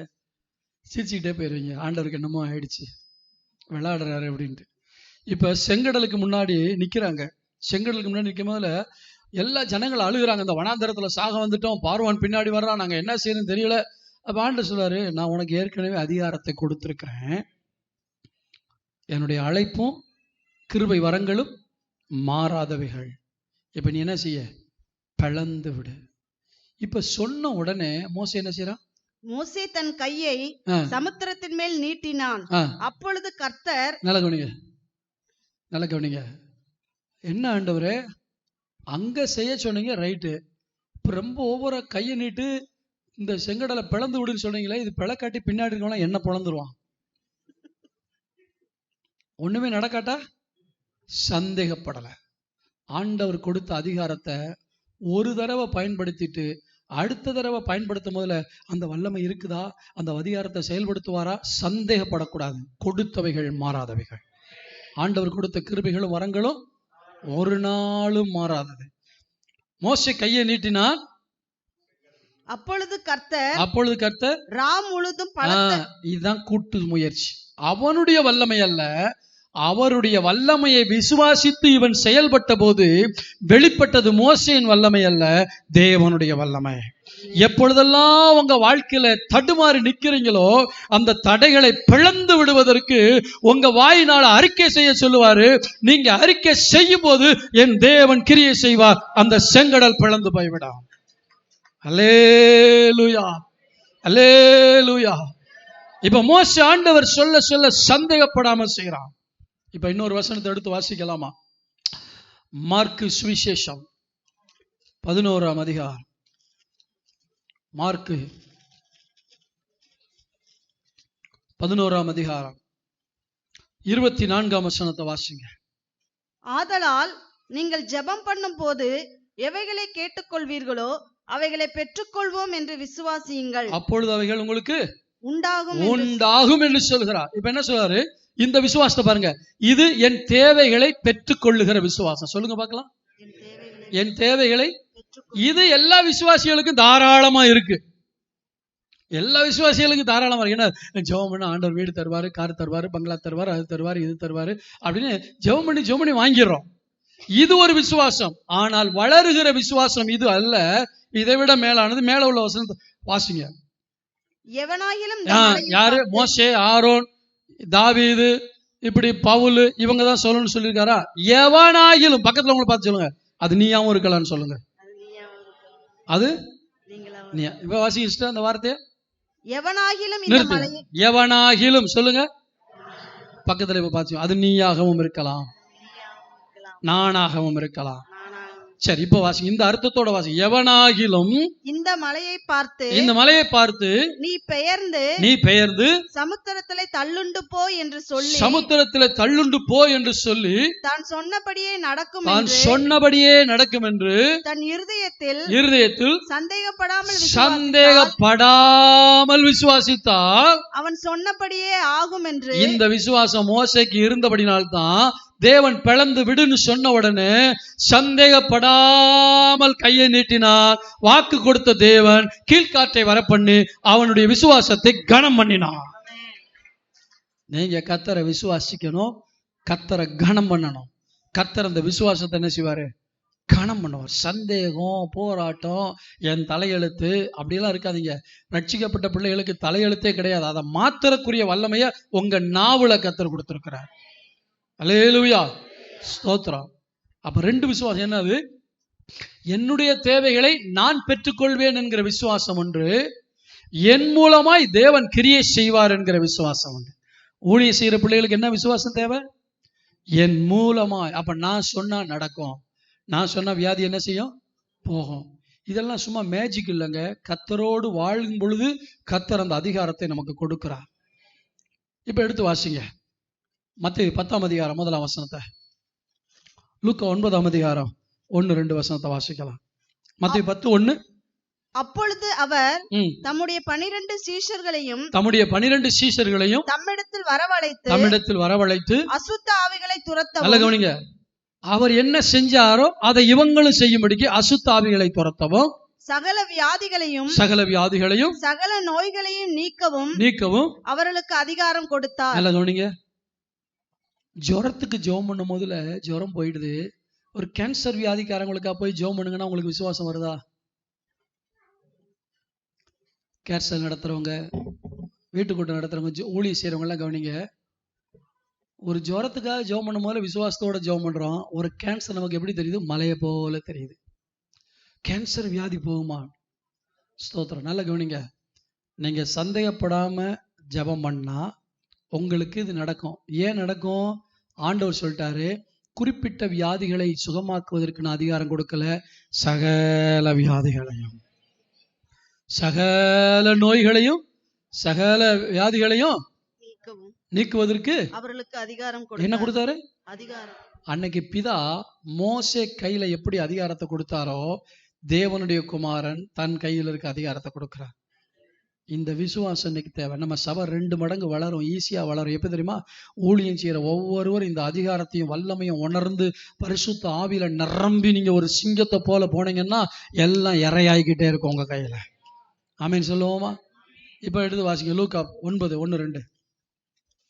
அவர் தம்முடைய 12 சீஷரையும் வரவழைத்து சகல பிசாசுகளையும் துரத்தவும் வியாதி உள்ளவர்களை குணமாக்கவும் அவர்களுக்கு வல்லமையும் அதிகாரமும் கொடுத்து தேவனுடைய ராஜ்யத்தை குறித்து பிரசங்கிக்கவும் பிணியாளிகளை சொஸ்தமாக்கவும் அவர்களை அனுப்பினார். இங்க இன்னொரு வார்த்தை எக்ஸ்ட்ரா சொல்லப்படுது, வல்லமையும் அதிகாரமும் கொடுத்து. மத்தேயுல சொல்லும்போது அதிகாரம் கொடுத்தாருன்னு போட்டிருக்கு, இங்க என்ன கொடுத்திருக்காரு? முதல்ல அத்தாரிட்டி, இங்க பவர் அண்ட் அத்தாரிட்டி ரெண்டையும் கொடுக்கிறாரு ஆண்டவர். ஸோ ஊழியம் செய்யற பிள்ளைங்கெல்லாம் எந்த ஊழியம் செஞ்சாலும் சரி, சண்டே ஸ்கூல் டீச்சரா இருந்தாலும் சரி, கிட்டியில டீச்சரா இருந்தாலும் சரி, கேர்சல் எடுத்தாலும் சரி, வில்லேஜ் ஊழியத்துக்கு போனாலும் சரி, ஊழியம் செய்யறவங்க, ஏற்கனவே செஞ்சுக்கிட்டு இருக்கவங்க மட்டும் கை தூக்கி காட்டுங்க. ஏற்கனவே செஞ்சுக்கிட்டு மாட்டோம். அப்படியே நீங்க எல்லாம் எழுந்து நில்லுங்க பார்க்கலாம். ஏற்கனவே ஊழியத்தை செஞ்சுக்கிட்டு இருக்கவங்க எழுந்து நில்லுங்க, எழுந்து நில்லுங்க, அப்படியே இருக்கிற இடத்துல எழுந்து நில்லுங்க. ஆமென். இந்த சபையில இவ்வளவு பேர் இருக்க சபையில இத்தனை பேர் ஊழியம் செய்கிற ஊழியக்காரர்கள். இந்த சபையில இணைந்து இந்த சபைக்காக ஊழியம் செய்கிற ஊழியக்காரர்கள். உங்களை பார்த்து நான் சொல்றேன், இயேசு உங்களுக்கு இந்த அதிகாரத்தை கொடுத்திருக்காரா இல்லையா? கொடுத்திருக்காரா இல்லையா? இன்னையில இருந்து நீங்க ஊழியத்துக்கு போகும்பொழுது இந்த விசுவாசம் உங்களுக்குள்ள இருக்கணும். இந்த வல்லமையும் அதிகாரத்தை எனக்கு கொடுத்திருக்கார், இந்த விசுவாசத்தோட நீங்க ஊழியத்தை செஞ்சு பாருங்க. உங்க கண் காண உங்களை கொண்டு ஆண்டவர் அநேக ஆத்துமாக்களை கொண்டு வருவார். எல்லாரும் இவங்களுக்கு அச்சம் பண்ணும். ஆண்டவரே, உம்முடைய ஊழியத்துக்காக நீர் பிரித்தெடுத்த இந்த பிள்ளைகளை உம்முடைய கரத்துல ஒப்பு கொடுக்கிறேன். இப்பொழுது உம்முடைய காயப்பட்ட கரம் உம்முடைய பிள்ளைகள் மேல் இறங்குவதாக. இயேசு அன்றைக்கு அந்த 12 பேரை அனுப்பும் போது எப்படி அவர்களுக்கு வல்லமையும் அதிகாரமும் கொடுத்தீரோ, அதே வேலையை இன்றைக்கு செய்ய இவர்களை நீர் தெரிந்தெடுத்திருக்கிறீர். அதே வேலையை செய்வதற்காக அதே தேவன் இவர்களை தெரிந்தெடுத்திருக்கிறீர். அன்றைக்கு அவர்களுக்கு கொடுத்தது போல இன்றைக்கு உடைய பிள்ளைகளுக்கு அதே வல்லமையும் அதிகாரத்தையும் கொடுக்கும்படியா நான் செபிக்கிறேன். நீர் கொடுத்து விட்டதற்காக நன்றி செலுத்துகிறேனப்பா. இன்று முதல் இவருடைய ஊழியத்தில் தேவனுடைய கிரியை நடக்க இவர்கள் கையை நீட்டினால் தேவன் கிரியை செய்யும்படியாக உடைய கரத்தில் ஒப்பு கொடுத்து செபிக்கிறோம். பிசாசுகளை துரத்தட்டும், அசுத்தாவிகளை துரத்தட்டும், பெரிய காரியங்களை செய்யுங்க. இயேசுவின் நாமத்தில் பிதாவே, ஆமென். உட்காருங்க. ஸ்தோத்திரம். இப்பொழுது நான் கன்க்ளூஷனுக்கு வர்றேன், முடிக்க விரும்புகிறேன். இப்ப பார்வோன் என்ன செய்தான்? பார்வோனுடைய வாழ்க்கையில் என்ன நடந்தது? 12ஆம் அதிகாரம், யாத்திராகமம் 12ஆம் அதிகாரம் 31, 32 வசனத்தை வாசிங்க. ராத்திரியிலே அவன் மோசேயையும் ஆரோனையும் அழைப்பித்து, நீங்களும் இஸ்ரவேல் புத்திரரும் எழுந்து என் ஜனங்களை விட்டு புறப்பட்டு போய் நீங்கள் சொன்னபடியே கர்த்தருக்கு ஆராதனை செய்யுங்கள். நீங்கள் சொன்னபடியே உங்கள் ஆடு மாடுகளை ஓட்டிக் கொண்டு போங்கள், என்னையும் ஆசீர்வதியுங்கள் என்றார். கரங்களை தட்டி கர்த்தருடைய நாமத்தை மகிமைப்படுத்துமா. எந்த பார்வோன் விட மாட்டேன் என்று சொன்னானோ அதே பார்வோனுடைய வாயில கர்த்தர் என்ன சொல்ல வைக்கிறாரு? எல்லாம் நீ விரும்புறபடி எல்லாத்தையும் ஓட்டிட்டு போ, கடைசி என்ன செய்ய, என்ன? இதுதான் மோசேயை தேவன் பார்வோனுக்கு தேவனாக்கினார். நம்ம யார்கிட்ட போய் ஜெபம் பண்றோம்? ஆண்டவரே என்ன ஆசீர்வதிங்கன்னு தேவனுக்கு முன்னாடி போற மாதிரி இவன் வந்து முழங்கால் படிட்டு, ஐயா என்ன ஆசீர்வதிச்சுட்டு போங்க. தேவன் சொன்னதை செஞ்சாரா? நீங்க விசுவாச உங்க வாழ்க்கையில செய்வாரா? எது உங்களை அடிமைப்படுத்தினதோ அது உங்களுக்கு அடிமையாகும்படி, பாவமா இருக்கலாம், அசுத்தமா இருக்கலாம், கெட்ட பழக்க வழக்கமா இருக்கலாம், கூட நட்பா இருக்கலாம், எது இதுவரைக்கும் நீ தேவன்கிட்ட வரவிடாம உன்னை அடிமைப்படுத்தி வைத்திருக்கோ, இன்னைக்கு நீ ஆண்டவரை விசுவாசி ஆண்டவருடைய கரத்துல வாழ்க்கையை ஒப்பு கொடுத்தா அது உனக்கு முன்பாக அடிபணியும்படி கர்த்தர் மாற்றுவார். அல்லேலூயா, அல்லேலூயா. எல்லாரும் எழுந்து நின்று கர்த்தர் ஒரு 2 நிமிஷம் துதிச்சுட்டு அப்படியே கர்த்தருடைய பந்திக்குள்ள போப்பார். எல்லாரும் எழுந்து